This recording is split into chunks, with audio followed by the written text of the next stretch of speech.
은혜 나누실 하나님 말씀은 누가복음 1장 5절부터 11절 말씀입니다.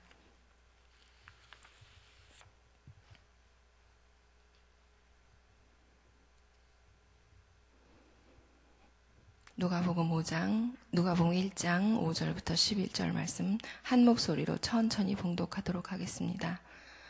유대왕 헤롯 때에 아비야 반열에 제사장 한 사람이 있었으니 이름은 사가랴요 그의 아내는 아론의 자손이니 이름은 엘리사벳이라.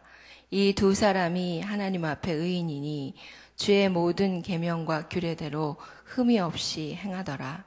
엘리사벳이 잉태를 못함으로 그들에게 자식이 없고 두 사람의 나이가 많더라.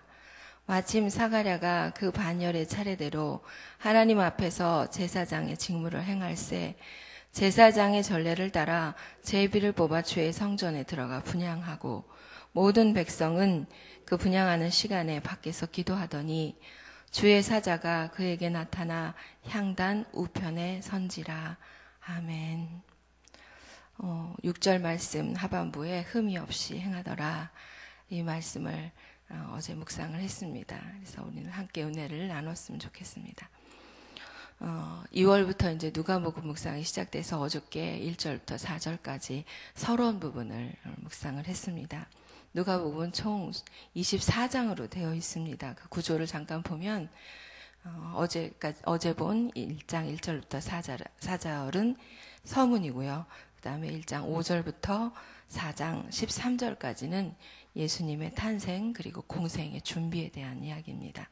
그리고 4장 14절부터 9장 50절까지는 예수님께서 유대에 그리고 베레아에서 사역하신 것이 나오고요. 그리고 19장 28절부터 24장 53절 마지막 절까지는 예수님 생애의 마지막 한 주간 그리고 부활과 승천에 대한 이야기 이렇게 구조를 크게 볼 수 있습니다.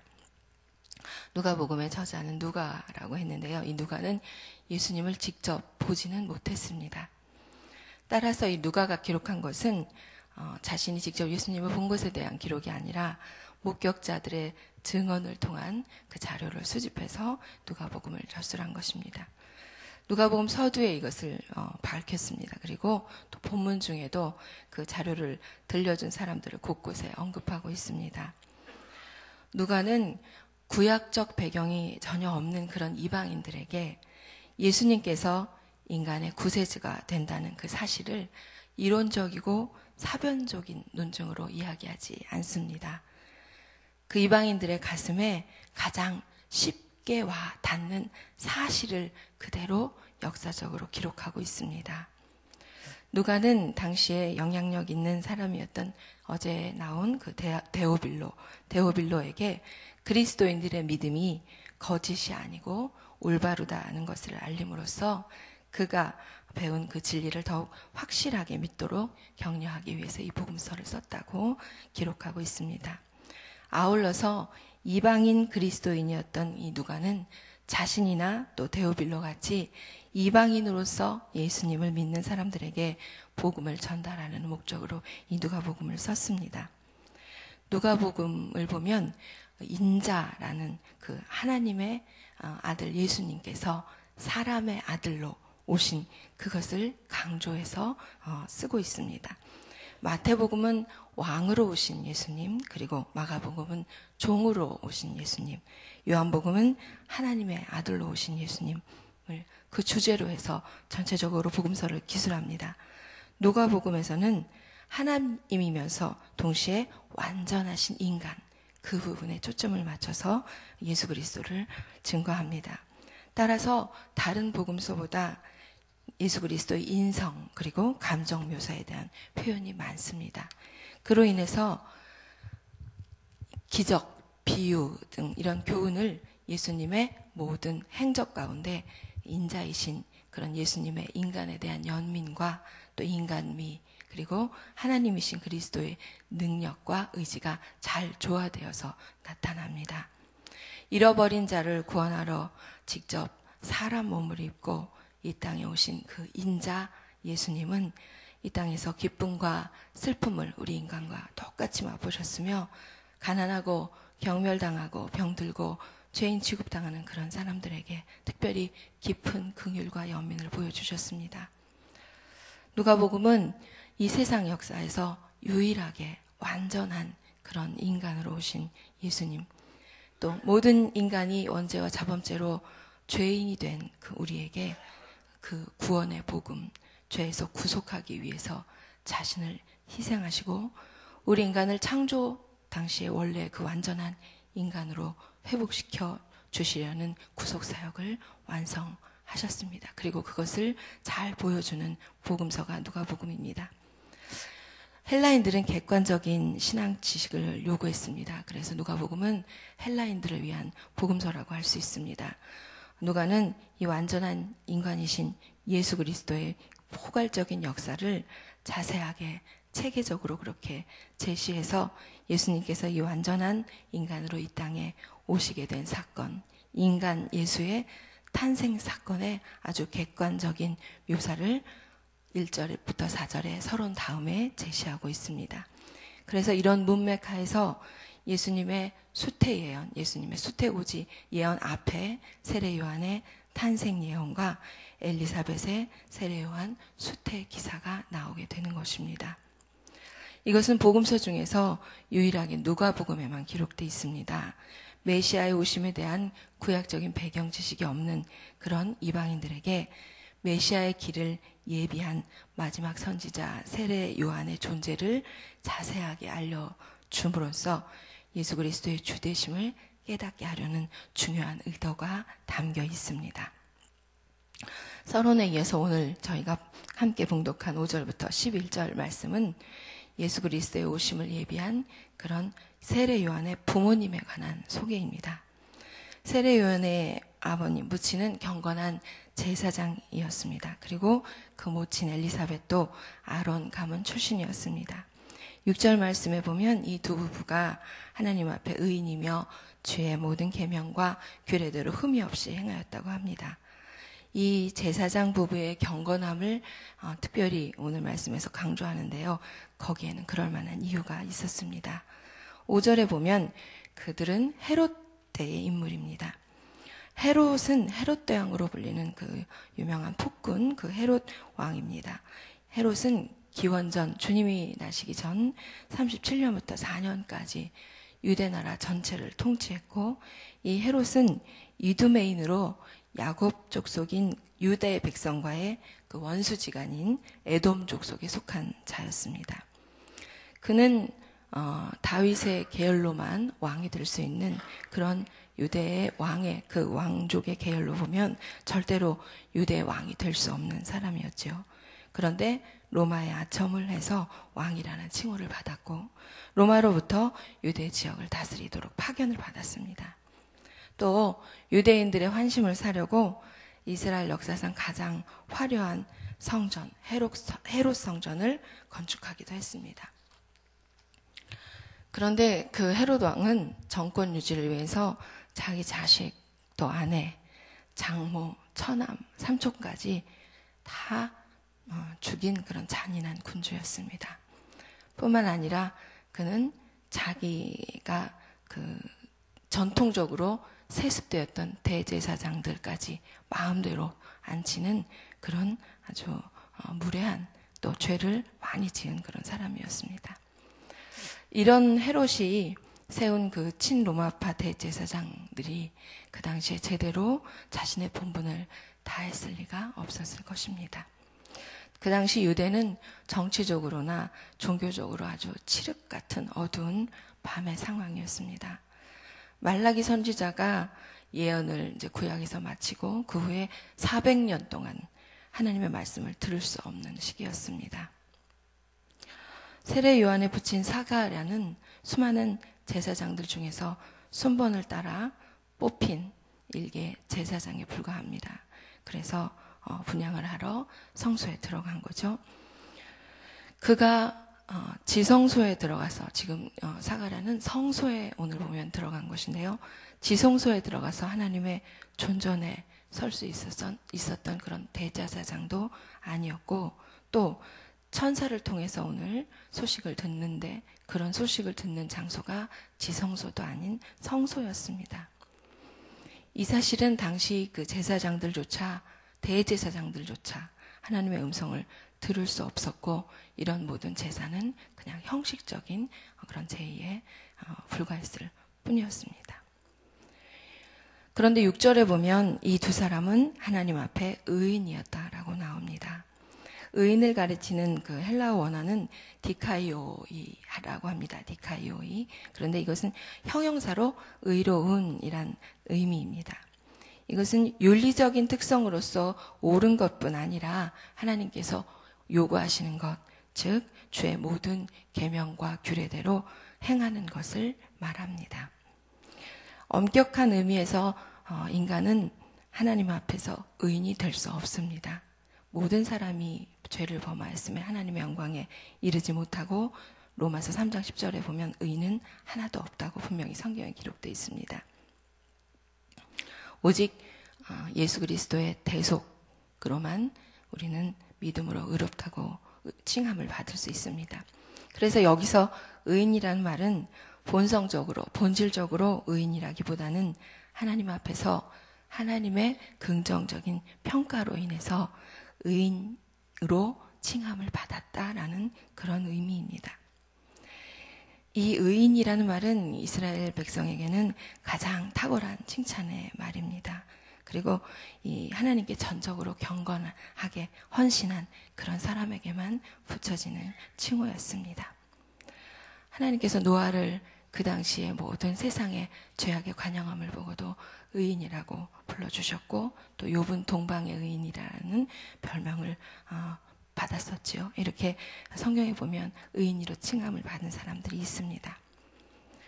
세례 요한의 부모인 사가랴와 엘리사벳은 하나님께서 요구하시는 율법의 계명과 규례들을 따라 그렇게 의로운 삶을 살고 있었습니다. 그런데 이렇게 의롭게 하나님의 말씀대로 살아간 이 사람들은 참 하나님의 축복과 은혜를 많이 받은 사람들이었는데, 7절에 보면 자식이 없었고 나이가 많았다, 이 말씀이 있습니다. 유대인들은 자식을 하나님의 복과 기업으로 믿고 있어서 자식이 없는 것을 대단히 수치스럽게 여겼고요. 그리고 하나님께 대한 죄에 대한 그런 형벌로 자식이 없다, 이렇게 보편적으로 생각하고 있었습니다. 그리고 이 또 노 부부는 이제 나이까지 많아서 수태할 가능성도 희박했습니다. 이런 슬픔과 절망적인 상황에서 이 두 부부가 더 빛나 보이는 것은 하나님에 대한 믿음의 자세입니다. 이들은 하나님을 원망하지 않고 자신들의 위치에서 주어진 그런 사명을 묵묵하게 잘 감당하고 있었습니다. 하나님께서는 이들을 아시고 인정하시고 이들을 통해서 하나님의 언약을 이루어 가십니다. 결국 이 경건한 노부부는 하나님의 은혜를 잊게 됩니다. 하나님께서 이 가정을 선택하셔서 메시아에 오실 길을 예비하는 세례 요한을 탄생하게 하시는 것입니다. 8절에 보면 사가랴가 제사장의 직무를 행하려고 성소에 들어가는 말씀이 나옵니다. 제사장은 1년에 2번, 일주일 정도씩 성전을 섬기게 됩니다. 분향하는 제사는 보통 아침 저녁으로 드려지는데요. 제사장들이 이 아침 저녁에 향유를 드리는 동안에 백성들은 밖에서 기도를 했다고 합니다. 제사장들이 보통 드리는 기도는 자비로우신 하나님, 성소에 들어오셔서 백성들이 드리는 기도를 열납하옵소서, 이런 내용으로 하나님께 기도를 드렸다고 합니다. 그런데 이 한 제사장이 상번제를 위해서 분향단에서 향을 피우는 것은 아주 지극히 귀한 일이라고 합니다. 왜냐하면 당시에 제사장의 수요가 한 2만 명 정도 됐다라는 그런 기록이 있습니다. 그렇게 많았기 때문에 제사장이 1년에 2번 일주일씩 가서 성소를 제사를 섬기는데, 그중에 향을 피우는, 특별히 그 임무를 맡는 것은 일생에 한 번 있을까 말까한 그런 일이었다고 합니다. 그런데 오늘 말씀에 보면 제비를 뽑아서 그때 사가랴가 뽑혀서 향을 분향하는 일을 하게 되죠. 사가랴가 향을 피우는 그런 향단 오른쪽에 주님의 사자가 좋은 소식을 전하기 위해서 나타납니다. 오늘 말씀이 여기까지입니다. 이 아름답고 멋진 이 사가랴와 엘리사벳, 이 경건한 사람들에게 그렇게 왜 그런 사람들이 이렇게 암울한 시대에 살았을까? 또 왜 그런 분들에게 하나님께서 이렇게 노 부부에게 오랫동안 하나님의 사랑을 입은 사람들, 하나님께 그럼 정말 칭찬을 받는 사람들에게 오랫동안 자녀를 주지 않으셨을까? 그리고 기도하게 하셨을까? 이런 것을 묵상을 해보았습니다. 의인들의 특징이 무엇인지 한번 생각을 해봤으면 좋겠습니다. 하나님께서 귀하게 쓰시는 그런 사람들의 특징은 기도의 용사들입니다. 그들은 기도하면서 철저히 낮아졌고 하나님의 능력을 힘입지 않고는 아무것도 할 수 없다는 것을 깊이 깨달은 사람들입니다. 사가랴와 엘리사벳이 살았던 시대는 정치적으로, 경제적으로 매우 암울했다고 말씀드렸습니다. 또 당시 이스라엘은 영적으로 매우 혼란스럽고 어두웠습니다. 뿐만 아니라 대다수의 사람들이 로마의 착취로 인해서 무척 가난하고 힘들게 살았습니다. 그런데 사가랴와 엘리사벳은 하나님의 백성으로 경건하게 주님의 말씀대로 살았습니다. 이 사가랴와 엘리사벳 부부를 보면서 특별히 유혹이 많고 복잡한 시대를 살아가는 우리 현대의 성도들에게 많은 교훈을 주는 것 같습니다. 하나님 앞에서 경건해야 할 것, 어려운 문제들을 위해서 끊임없이 기도해야 한다는 것, 그리고 하나님께서는 반드시 신실한 사람들을 실망시키지 않으시고 함께 하신다는 것, 그것을 보여주는 증거가 됩니다. 특별한 사명과 목적을 가지고 세례 요한은 이 귀한 경건한 가정에 태어납니다. 성전에서 봉헌하던 그 사가랴에게 11절에 나오는 사자, 즉 천사가 뒤에 이제 17절에 보면 이런 말씀을 합니다. 그가 또 엘리야의 심령과 능력으로 주 앞에 먼저 와서 아버지의 마음을 자식에게 거스르는 자를 의인의 슬기에 돌아오게 하고 주를 위하여 세운 백성을 준비하리라. 이 천사의 메시지를 받게 됩니다. 사가랴 부부에게 하나님께서 오랫동안 기도하게 하시고 이 세례 요한을 주님의 길을 예비하는 그런 선지자로 보내시는 것이죠. 사랑하는 성도 여러분, 우리도 사가랴와 엘리사벳과 같은 그런 신앙을 가졌으면 좋겠습니다. 상황과 형편에 관계없이 하나님 앞에 흠이 없이 행하는 주님의 귀한 사람들이 되시기를 축원합니다. 우리 주님은 우리 기도를 다 듣고 계십니다. 우리의 마음의 중심을 다 알고 계십니다. 우리의 행함을 보고 계십니다. 그리고 분명히 우리의 기도를 들으시고 만나 주십니다. 오늘 말씀에 보면 사가랴가 성전에서 주의 천사를 만납니다. 성전에서 주님께서 주신 말씀을 듣습니다. 경건한 사람들을 하나님께서 성전에서 만나 주십니다. 기도 시간에 만나 주십니다. 오늘 이 시간에도 우리 주님께서는 우리들을 이 귀한 성전에서 기도 시간에 만나 주실 줄 믿습니다. 세상이 부패하고 죄의 세력이 암흑같이 그렇게 덮여 있는 것 같을지라도 하나님의 말씀대로 살아가며 은혜의 빛을 비추는 모든 성도님들 되시기를 간절히 축원합니다. 하나님께서는 오늘도 사가랴와 엘리사벳과 같은 그런 경건한 사람들을 찾아서 하나님의 구원 계획을 이루어 가시기를 원하고 계십니다. 빌립보서 2장 5절 말씀 봉독해드리고 말씀을 마치겠습니다.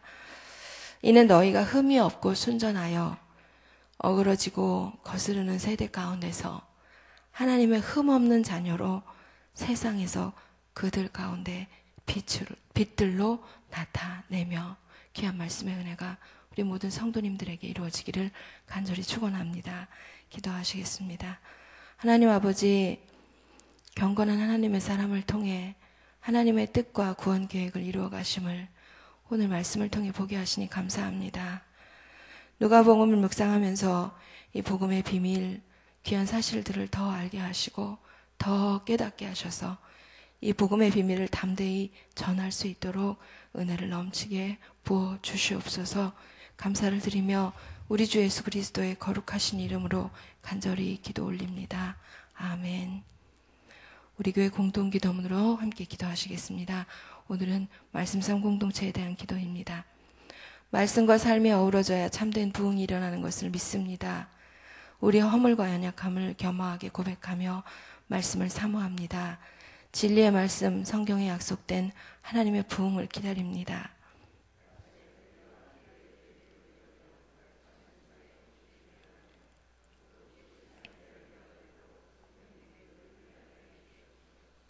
삼위일체 하나님의 임재와 현존으로 사랑의 음성을 들려주옵소서. 주님, 우리 공동체의 비전을 굳센 믿음으로 거듭하여 선포합니다. 하나님 말씀의 거룩한 리더십으로 그리스도인의 삶과 세계를 변화시킨다. 아멘. 함께 주기도문 하시겠습니다. 하늘에 계신 우리 아버지, 아버지의 이름을 거룩하게 하시며 아버지의 나라가 오게 하시며 아버지의 뜻이 하늘에서와 같이 땅에서도 이루어지게 하소서. 오늘 우리에게 일용할 양식을 주시고 우리가 우리에게 잘못한 사람을 용서한 준 것 같이 우리 죄를 용서하여 주시고 우리를 시험에 빠지지 않게 하시고 악에서 구하소서. 나라와 권능과 영광이 영원히 아버지의 것입니다. 아멘. 이 시간 다음과 같은 기도의 제목으로 기도드리겠습니다. 지금 들은 말씀이 내 삶으로 이어지게 하옵소서. 소년 요셉 겨울 성경학교의 어린이들이 말씀 안에서 하나님을 만나게 하옵소서. 내일부터 시작되는 청년부 동교회 수련회 하나님께서 말씀과 성령의 충만함을 허락하옵소서. 다음 주간에 있는 고등부 동교회 수련회 하나님께서 우리 귀한 고등부 학생들에게 하나님의 사랑과 능력을 경험하게 하옵소서. 인도네시아 비전 선교 준비 중입니다. 준비하는 기간 동안 주님의 은혜가 더욱 가득하게 하옵소서. 성경 통독, 말씀 암송, 말씀 묵상, 우리들 모든 성도님들이 말씀으로 행복한 한 해가 되게 하옵소서. 예배 캠페인이 올해 시작되었는데요. 하나님께서 기뻐하시는 예배자들이 많이 세워지게 하옵소서. 오늘 있는 수요 예배 위에 성령의 기름 부으심이 충만하게 하옵소서. 한국교회가 하나님의 말씀으로 다시 회복되어 그리스도의 향기를 드러내는 예배 공동체가 되게 하옵소서. 공동의 기도문을 위해 기도해 주시고 또 가지고 오신 각자의 기도 제목을 따라 기도하시다가 자유롭게 돌아가시겠습니다. 아버지 하나님 감사합니다. 주님께서 오늘도 사과를 사면서 주님 세상에 많은 정말 아버지 귀한 가정에 보내신 그 이유와 뜻을 저희 묵상하게 하시면 감사합니다. 주님 아버지 저희들 지금 세상이 힘들고 어렵다고 하여도 사과를 많이 삼으시되 주님이 오시기 전까지 지름같이 어떤 그 세상만큼 어떻습니까? 저희들의 마음속에